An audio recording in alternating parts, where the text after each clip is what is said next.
I have lost words. Thank you so much for your love, your care, words of appreciation. So much our family is indebted to ICA.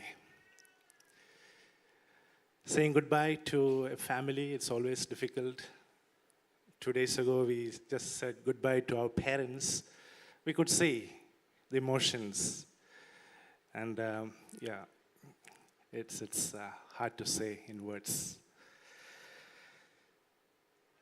We don't have much time today. So just before that, I just want to spend a few minutes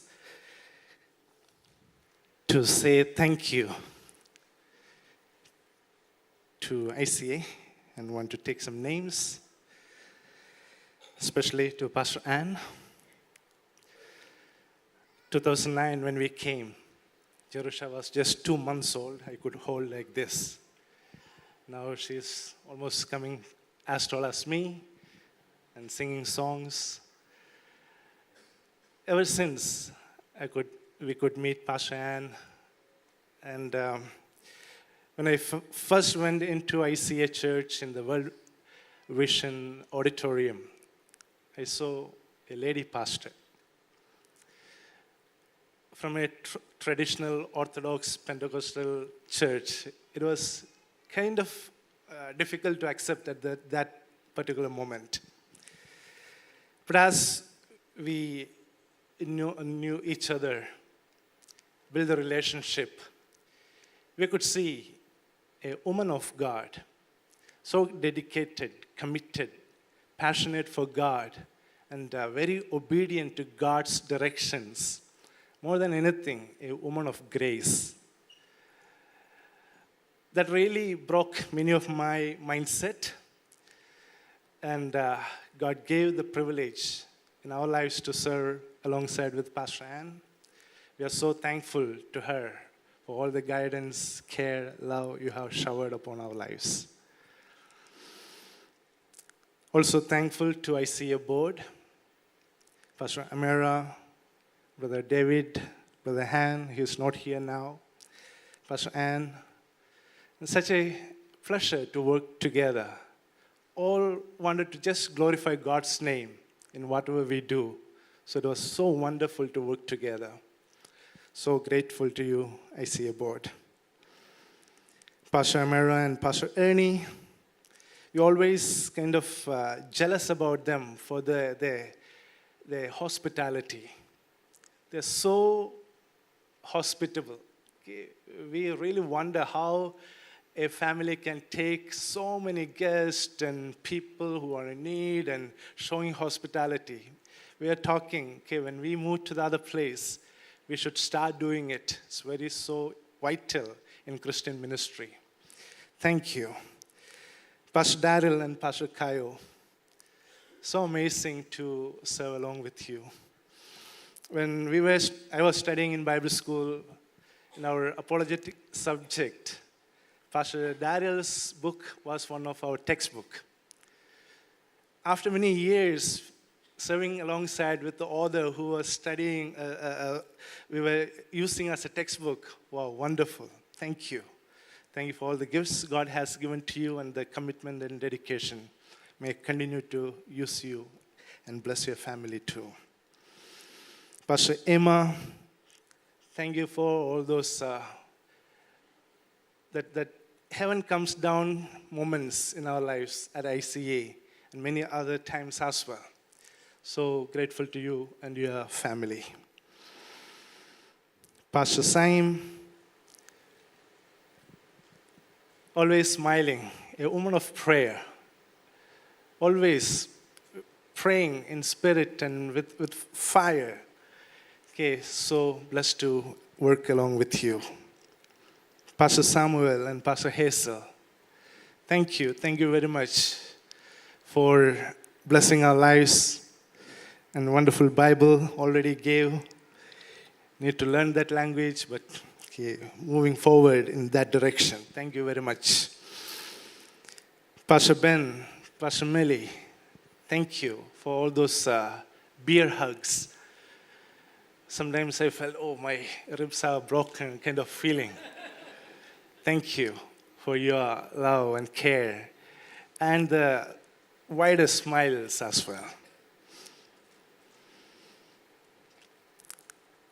Our former pastors, Pastor Tim and Christine, for their powerful ministry here with prayer ministry and also his fiery messages, so active, so eloquent, impacted our lives a lot. Pastor Jonathan and Elizabeth, a heart full of pastoral care, caring for people, their emotional struggles. He'll be coming, probably next Sunday he'll be here. Thank you. Pastor Morris and Rosalind for their prayers, words of wisdom and guidance. Thank you. Pastor Roman and Aleth, again in prayer ministry. It was a great pleasure to serve along with them. Pastor Graham. Again, it was difficult in the beginning to get his accent, but still we could easily serve together. Very kind of organized. I learned a lot from him actually, how he put things together in document. Thank you. My lips are getting dry. All our ministry, ICA ministry teams, ushering team, I started there. Still I remember, always wanted to be at the back or behind the screen, serving there. One day, Pastor Ann called me to pray for a ministry to women who are going to Kampong Chhnang. That broke some of the barriers I was facing in personal life. So thankful to the ushering team, prayer team, worship team, our media team, all ministry teams, our home care groups, care groups. Oh, so wonderful to know you and serve together. Also, just a special thanks to the care group. When we had that care groups, our care group right there, one of the best group where we felt at home and so caring, loving, praying. It was a very, very strong relationship has grew from that care group. So thankful to that wonderful group. Also, many other groups as well, okay? But I was the part of that group, so it was so touching for our lives. I could open up some of our real struggles we were facing. They came along and in prayer and praying for us. That also helped many others to open up their situations, and it was a wonderful prayer time we had. All ICS staff, you're amazing. You're so down to earth and ever ready. Whatever we ask them, they are ready to do anything. So thankful to you, ICA staff. Last but not the least, all of you. Once in a while, somehow we could shook hands or just give a hug or having that smile. I always smile, so thank you for your fellowship, your prayer, your support. And this moment, we just want to thank our parents as well. In Indian culture, our culture, it's our time to take care of them. But they let us go. So their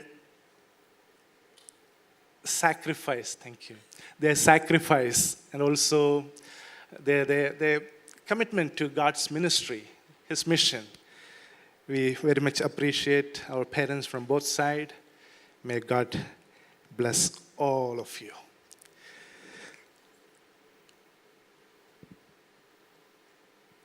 Usually the butterfly is only in my tummy, but today all over my body. I need some.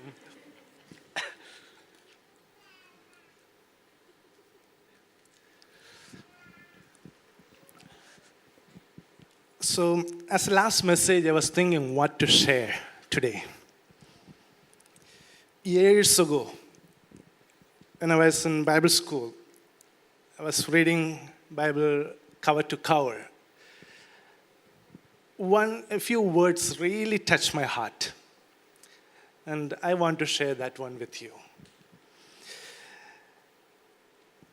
It's in First Chronicles chapter 28, verse 9 to 10. It was the last words of David. Before he was dying, he called his son Solomon and said these words. I will read.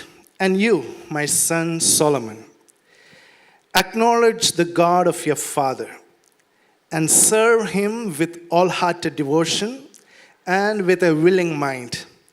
For the Lord searches every heart and understands every desire and every thought. If you seek him, he will be found by you. But if you forsake him, he will reject you forever. Consider now, the Lord has chosen you to build a house as the sanctuary. Be strong and do the work. God said, David is a man after God's own heart. Such a powerful comment David got. Okay. A man after God's own heart. As a young boy, he trusted God. When God chose him to be the king of Israel, he continued to trust him. And he saw the ups and downs of life. He became the king. So much of power. United the different tribes. Built the kingdom of Israel. But at the same time, he also went through many struggles in his life. He hit the rock bottom. But still, he came back, asked forgiveness, and reconciled with God and people, and continued to serve. As a king, he really followed God. He sang so many psalms, so much of power, the emotions, God's strength, faith, trust, hope, victories, so many things we can find in his psalms and his writings.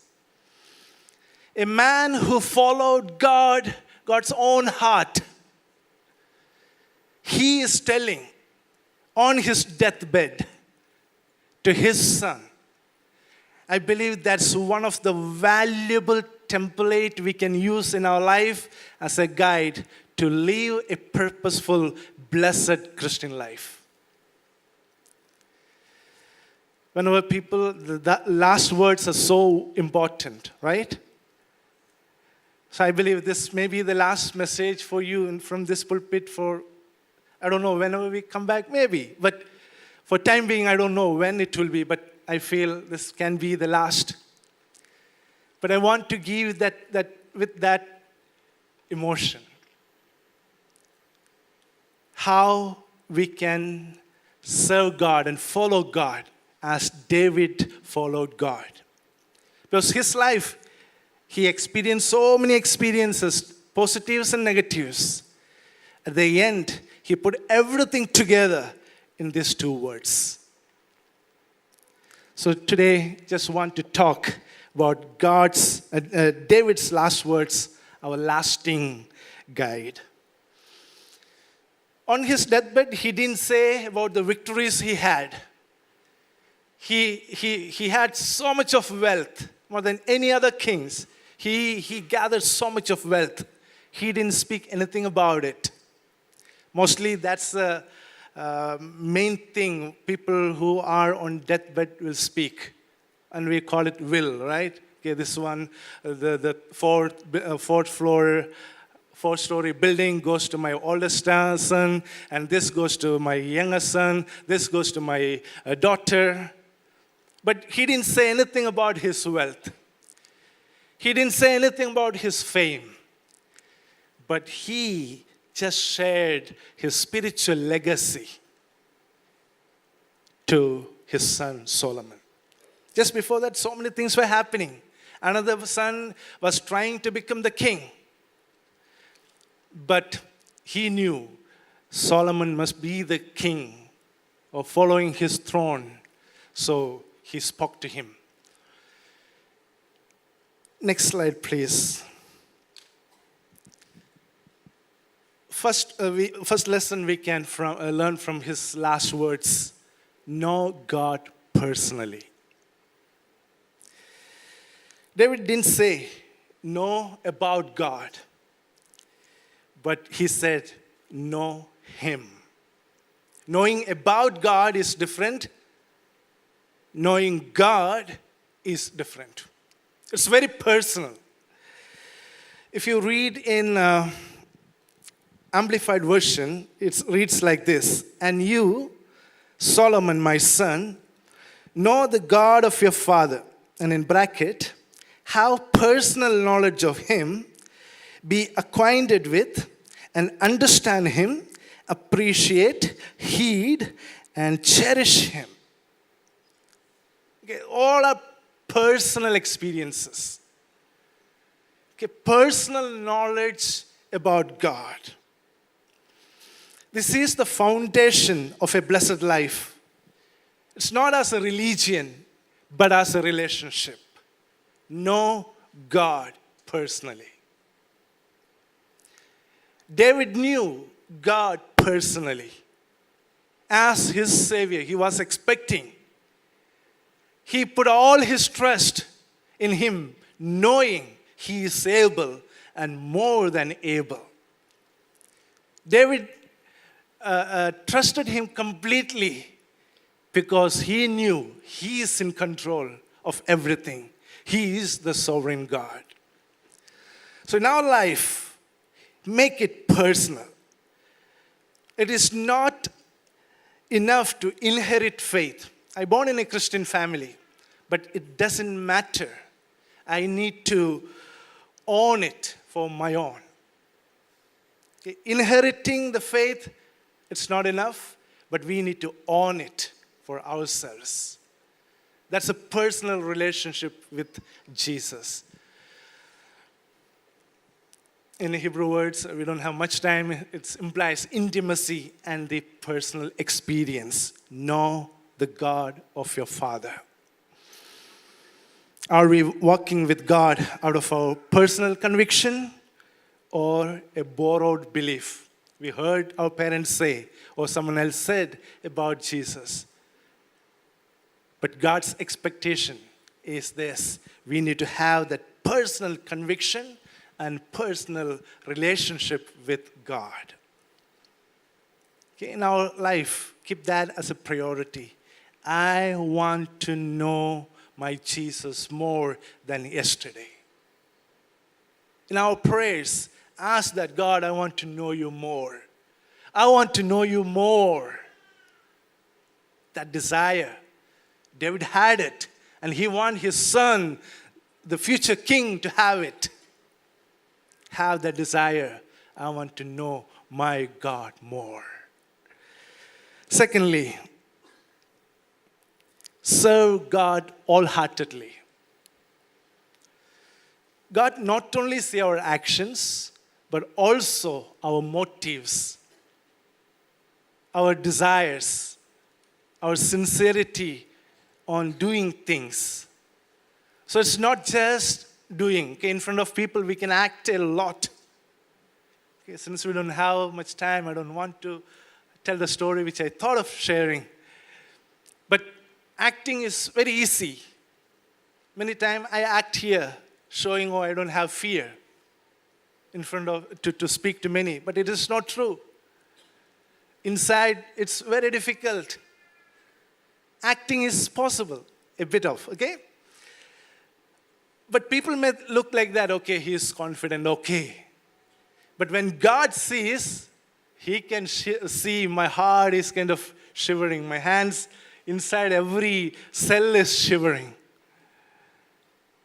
He knows the motives, the desires deep down in our heart. And the sincerity, how good are we doing it? How much effort we have put into it. God sees that. So David was telling his son, Solomon, serve God wholeheartedly. Wholeheartedly means with complete devotion. No divided loyalty. Not God and money. Not God and fame. But God, God, God alone. He did it. David did it. And he wanted his son to do it. Is our service to God marked by love or obligation? Sometimes I need to preach today. Okay, it's on me, so I need to preach. Or just waiting upon the Lord, receiving the message, spend time in prayer for me. Those things, is it there? Okay, so how is our service to the Lord? Willing mind is kind of joyful obedience. When we get an opportunity, we are doing it. It's not compulsion, no force upon us. But our heart desires, yes, I want to do my best for the Lord wholeheartedly.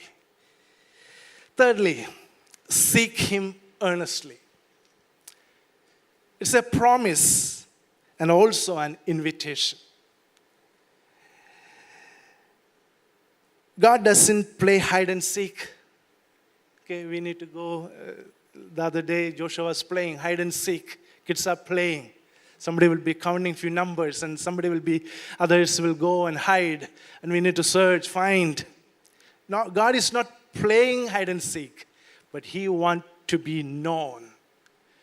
So it's a promise for us. If we seek Him, we will find Him. If we forsake Him, He also will forsake us. But that promise is so crucial for us. God said, if you seek me, you will find me.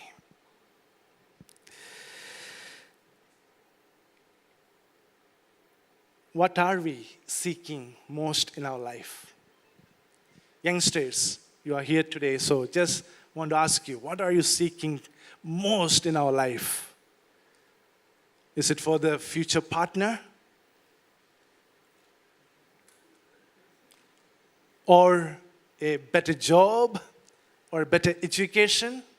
We all need this. But the priority should be our God. Seek Him earnestly. In our prayers, God, if we are praying for your future partner, yes, of course, you must pray. The other day, when we were having our premarital counseling, I was sharing. If you cry and pray, it's blessed. If you don't do that, after marriage, you will cry and pray. Say which one you want to choose. Cry and pray before you find the right partner, or after marriage, you cry and pray, oh God, why? So, my dear youngsters, seek God earnestly. God's blessing will be upon our lives. Fourth lesson, step into your calling. David knew he was not appointed to build the temple. It was for his son. So he clearly said, Solomon was chosen to build the temple. That was the main calling Solomon had, to build the magnificent temple, who didn't have blood on his hand. And he instructed, he need to do it. Okay? Not just hearing, oh, my father said this, and okay, once he gone, I can do my palace. No. He dedicated his time and all energy, his wisdom to make the best. He designed with minute details. He was so committed. He stepped into his calling right after David's death. God's calling coming with God's strength. When God says something in our human mind, we will say, oh, it's impossible. How can I do it? I'm not able or capable of doing it. I don't have all those talents and all the skills to build it or to do it.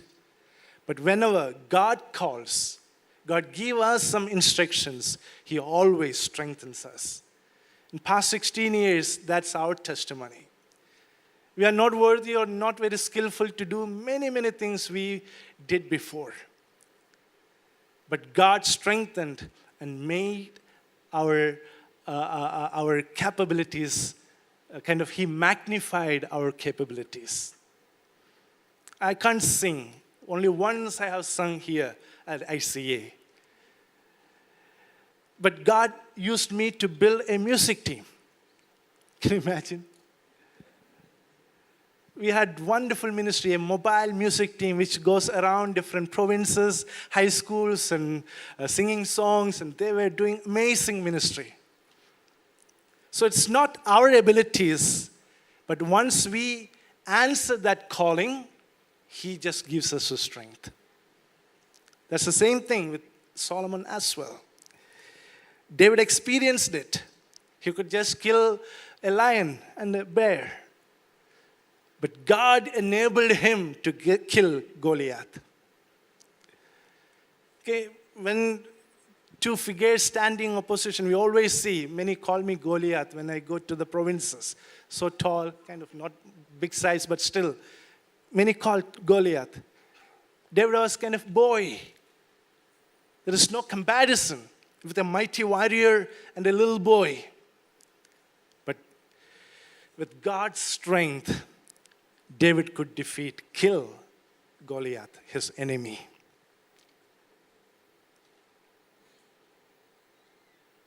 Are we delaying obedience or stepping boldly into what God has called us to do?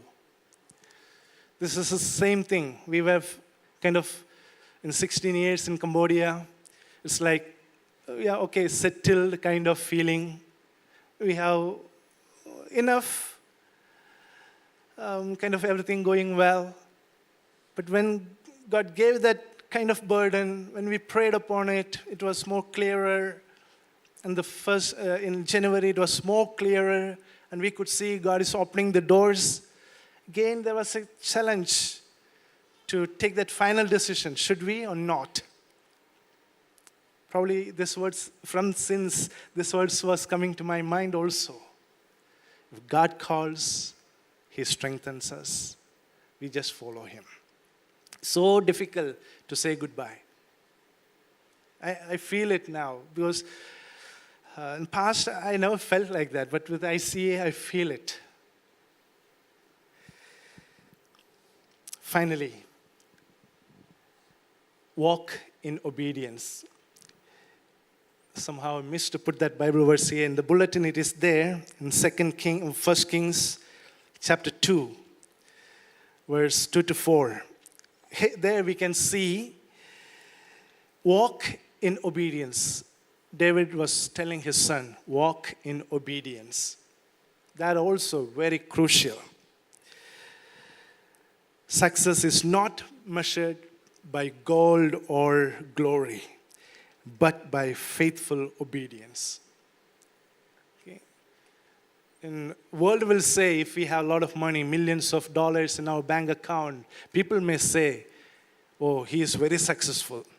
But when God looks into each individual's life, success is not measured by gold or the fame we have, but by the faithful obedience we have exhibited in front of His eyes and His calling.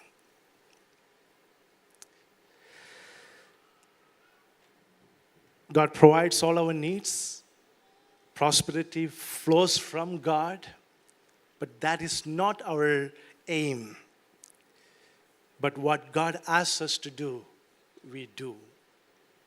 That should be our focus and aim for our lives. In conclusion, we put together, know God personally. Serve Him wholeheartedly. No diversions. Just focus upon God and serve Him with all heart.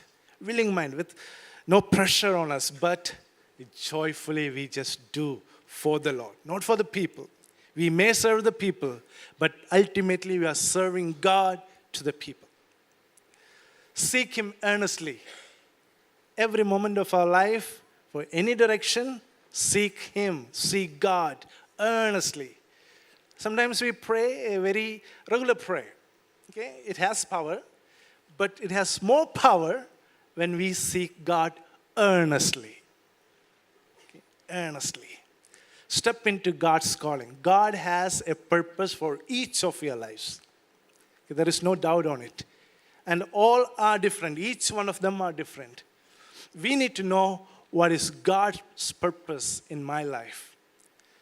And we move on. It will be fulfilling one purpose and another and another and another. And there will be a great purpose. At the end, we will realize, oh, God strengthened me to fulfill the purpose God has given to me. And walk in obedience. Walk in obedience. Once you listen, you heard God's voice. There is no turning back from that. Walk. You may not see like a mile away. You may just see 1 meter. Just walk that.